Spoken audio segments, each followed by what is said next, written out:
আসসালামু আলাইকুম রহমতুল্লাহি ওবরকাতুহু। সম্মানিত দর্শক, একটি অস্বাভাবিক এবং নির্মম মৃত্যু, যে কোনো মৃত্যুই নির্মম, কিন্তু সেই মৃত্যুটি যখন অস্বাভাবিক হয়, আত্মহনন হয় এবং কোনো দুর্ঘটনা ঘটে এবং সেই মৃত্যুর সঙ্গে যখন কোনো অসহায় নারীর জীবন, তার বেঁচে থাকার সংগ্রাম, লড়াই এবং ব্যর্থতা থাকে এবং সেই মৃত্যুর সঙ্গে যখন একের অবোধ শিশু তার বেঁচে থাকার আরতি, বেঁচে থাকার অধিকার, সেটি বিলুপ্ত হয়ে যায়, তখন পুরো জাতির বিবেককে যেভাবে নাড়া দেয়। একটি মৃত্যু কখনো কখনো একটি অগ্নিগর্ভ হয়ে ওঠে। ঠিক তদ্রূপ সাম্প্রতিক সময় বাংলাদেশের সেই প্রত্যন্ত অঞ্চল বাগেরহাট, সেই বাগেরহাটের একটি উপজেলা পর্যায়ের সাধারণ একজন আওয়ামী লীগের যে ছাত্র শাখা, ছাত্রলীগের একজন কর্মী, তার নাম সাদ্দাম। সম্ভবত সে উপজেলা বা কোনো ইউনিয়ন পর্যায়ের ছাত্রলীগের একজন সভাপতি। আবার বলছি, উপজেলা পর্যায়ে অথবা ইউনিয়ন পর্যায়ের একজন সভাপতি। এই সকল পদে যারা থাকে গ্রাম অঞ্চলে, সেটা ছাত্রদল হোক, ছাত্রলীগ হোক, শিবির হোক, এরা সাধারণত মধ্যবিত্ত, নিম্ন মধ্যবিত্ত, অনেক ক্ষেত্রে দরিদ্র পরিবারের সন্তান হয়। কারো বিরুদ্ধে সন্ত্রাসের অভিযোগ থাকে, বেপরোয়া জীবনযাপনের অভিযোগ থাকে, এটা সত্য। কিন্তু সবচেয়ে বড় ব্যাপার হলো যে মানুষ হিসেবে এরকম একজন কর্মী, যে কোনো রাজনৈতিক দলের কর্মী, তারা যদি সত্যিকার অর্থে সন্ত্রাসী হয়ে ওঠে, খারাপ হয়ে ওঠে, তার দায় দায়িত্ব রাষ্ট্রের, সমাজের, আপনার আমার সকলের। আমাদের চোখের সামনে একটা গ্রামের সাধারণ পরিবারের সন্তান যখন অপ্রতিরোধ্য হয়ে ওঠে, হঠাৎ করে তার উপর সকল ক্রোধ, ক্ষোভ এগুলো ঝেড়ে আমরা আমাদের দায় এড়াতে পারি না। সাদ্দামের ক্ষেত্রে রাষ্ট্র কি আচরণ করেছে, আইন কি কাণ্ড করেছে, সমাজ কি দায়িত্ব পালন করেছে, সেগুলো নিয়ে বিচার করার সময় এখন নেই। সাদ্দামের স্ত্রী গলায় দড়ি দিয়ে মারা গেছেন।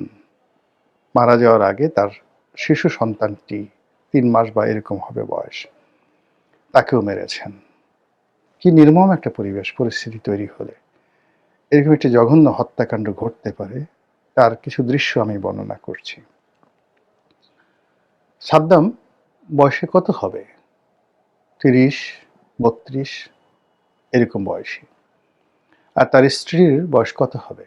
২৫, ২৬ এই বয়সী। আর তার সন্তানটি যদি ৩ মাসের হয়, তাহলে একটা রসায়ন মেলানোর চেষ্টা করুন। আজ ১টি বছর ধরে সাদ্দাম জেলখানাতে। জামিন হচ্ছে না। কোর্ট কাছারিতে দৌড়ানোর মতো তার টাকা নেই। কারো কাছ থেকে সাহায্য নেই, সহানুভূতি নেই। ঘরে চাল নেই, ডাল নেই। পরিবারে যারা ২-৪ জন লোকজন ছিল, তারাও পলাতক আওয়ামী লীগ করার কারণে। আর ছাত্রলীগ করার কারণে সে গ্রেপ্তার। এই রমণী একা চলছে। তাকে পথে ঘাটে লাঞ্ছিত হতে হচ্ছে তার যৌবনের জন্য, তার রূপের জন্য। আমি জানি না, ইপটিজিং যেটিকে বলা হয়। তাকে ভীত সন্ত্রস্ত হতে হচ্ছে হয়তো, যে আমি খাবো কি, পরবো কি। তার যদি এই সাদ্দামের সাথে প্রেম ঘটিত কোনো বিয়ে হয়, তাহলে তার পরিবার পরিজন তাকে পরিত্যাগ করেছে যে এরকম একটা ছেলের সঙ্গে তোর বিয়ে হলো, আমাদের সঙ্গে তোর কোনো সম্পর্ক নেই। সাদ্দামের পরিবার পরিজন যদি এই সময়টাতে সাদ্দামের কারণে দুর্ভোগ দুর্দশার শিকার হয়, তাদেরও ক্ষোভ গিয়ে পড়েছে সাদ্দামের উপর এবং এই মহিলাটার উপর। ফলে নিদারুণ এক অন্তর্জ্বালা, মর্মবেদনা প্রত্যেকটি মুহূর্তে এই মেয়েটিকে ধাওয়া করেছে এবং সেই মর্ম যন্ত্রণায় পড়ে সে কখনো কেঁদেছে, কখনো চিৎকার করেছে। সে এই পৃথিবীর মায়া ত্যাগ করার আগে, ফাঁসিতে ঝুলার আগে বহুবার চিন্তা করেছে এই কাজটি করা তার ঠিক হবে। সে তার প্রিয়জনের কথা চিন্তা করেছে, আবার কেঁদেছে। সে তার সন্তানের কথা চিন্তা করেছে, আবার কেঁদেছে। সে একা মরতে পারেনি, তাকে শক্ত করতে হয়েছে মন, যে আমি যদি মরে যাই আমার এই শিশু সন্তানটিকে শিয়াল এবং কুকুরে খাবে, তার চেয়ে ওর মরে যাওয়া ভালো। অথবা আমি যদি এই অবস্থাতে বেঁচে থাকি এই সমাজে, আমাকেও শিয়াল কুকুরের খাবে, আমার মাংসপেশি, আমার দেহ, আমার রক্ত, অস্থি মজ্জা তছনছ করে খাবে। মানুষের ভাষা, মানুষের চোখের চাহনি, মানুষের টিটকারি এমনভাবে এই মেয়েটির জীবন বিপর্যস্ত করে ফেলেছে যে ফাঁসির রশির মধ্যে সে তার মুক্তি খুঁজে পেয়েছে। এবং সেই মৃত্যু যখন অনিবার্য হয়ে পড়েছে, জানাজানি হয়েছে, আমরা সবাই আহত হয়েছি। এখন দ্বিতীয় ঘটনায় আসুন। সাধারণত এরকম একটা মর্মান্তিক মৃত্যু হলে সবার মন নরম হয়। দেখা গেল যে এখানে যে সাদ্দাম যে জেলখানাতে আছে, কারারুদ্ধ আছে, তাকে প্যারোলে মুক্তি দেওয়া হয়। সে কাজ করা হয়নি প্রশাসনের পক্ষ থেকে। ফলে কি হলো, জেলখানাতে বসে সেই কারারুদ্ধ সাদ্দাম যেন তার সন্তান এবং তার স্ত্রীর মুখ দেখতে পারে, এজন্য লাশবাহী গাড়ি সেই কারাগারে নেওয়া হয়েছে। বোঝার চেষ্টা করুন যে সাদ্দামের মনে তখন কি হয়েছে। সে কি মানুষ? ধরুন সে মানুষ না, ধরুন সে একটা পশু, একটা গরু, ধরুন সে একটা ছাগল, এমনকি ধরুন সে একটা হায়না। যদি একটা হায়না হয়, কিংবা ধরুন সে একটা আপনার অন্য ঘৃণিত প্রাণী, সজারু,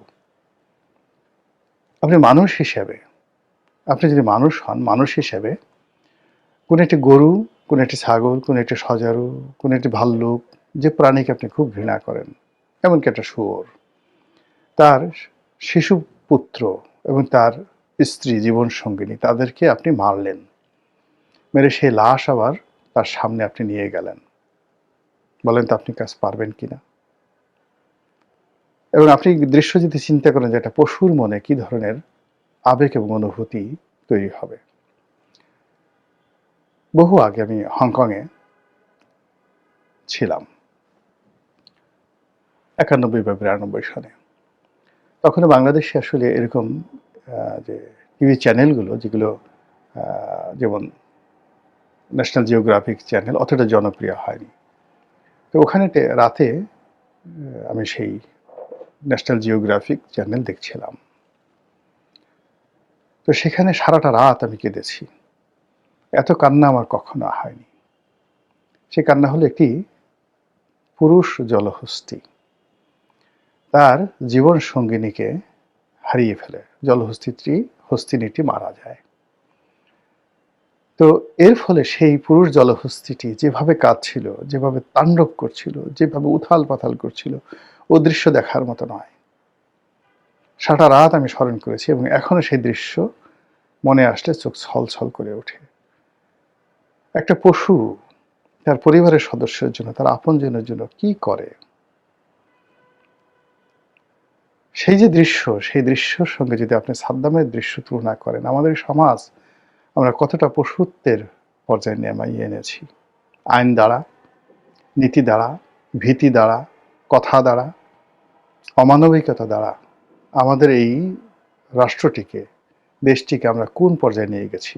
আমাজনের জঙ্গল, আফ্রিকার জঙ্গল, নাকি অন্য কোনো সাপদ জঙ্গল? এই বিবেচনা আপনাদের উপর দিলাম। থার্ড, এই আওয়ামী লীগে কত মানুষ, তারা হাজার হাজার কোটি টাকা পাচার করেছিল, তো মিথ্যা কথা নয়।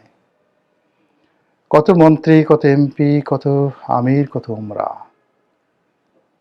সারা দুনিয়াতে বেগম পাড়া গড়ে তুলেছে।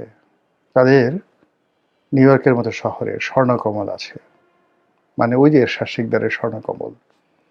তাদের চলাফেরা করার জন্য রোলস রয়েস আছে। পৃথিবীর সবচেয়ে দামি গাড়ি।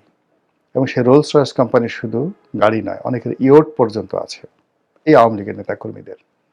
মন্ত্রী ছিল ১ বছর, ১ বছরের মধ্যে ১০,০০০ কোটি টাকা চুরি করেছে, এরকম নজির আছে।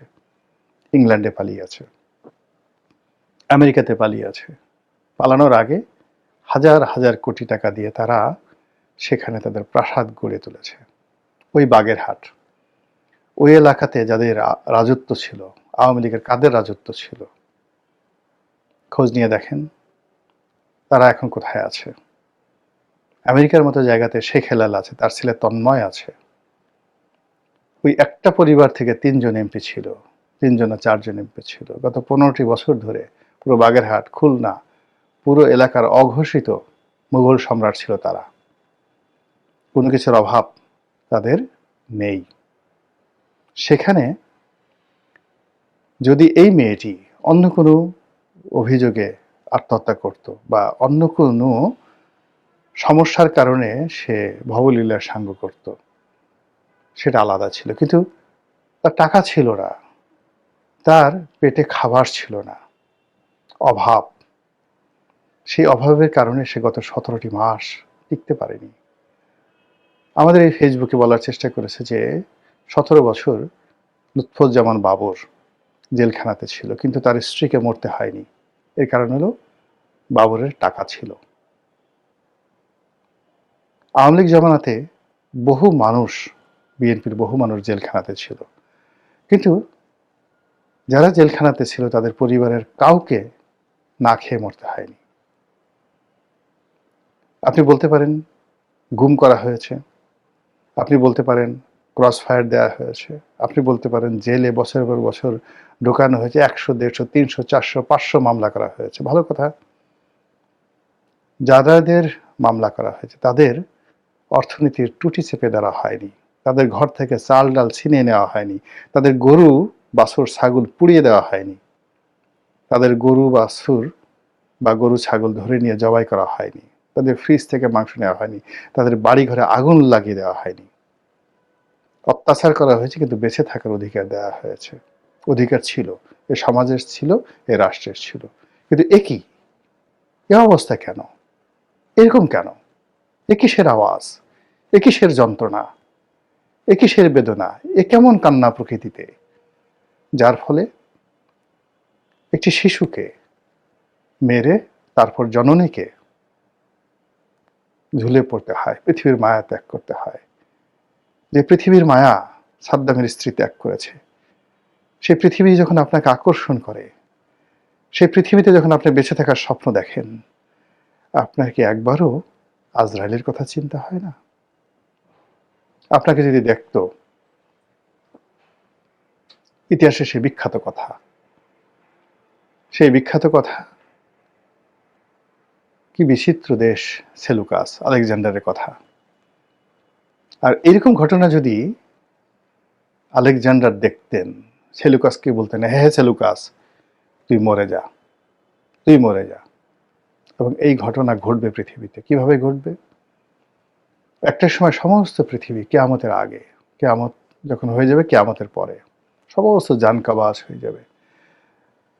বাকি থাকবে শুধু আল্লাহ এবং আজরাইল। যখন আল্লাহ হুকুম দিবেন, আজরাইল, সমস্ত মাখলুকাতের জান তুমি কবাজ করেছ, এবার তোমার নিজের জানটা দাও। এবং শেষ সময় আল্লাহ বলবে, তুই মরে যা, তুই মরে যা। তখন সে মরে যাবে। একই অবস্থা আমাদের জন্য। এই পৃথিবী তৈরি হয়ে যাচ্ছে, এই বাংলাদেশ তৈরি হয়ে যাচ্ছে। আল্লাহ আমাদের সবাইকে হেদায়েত দান করুন, হেফাজত করুন। আসসালামু আলাইকুম ওয়া রাহমাতুল্লাহি ওয়া বারাকাতুহু।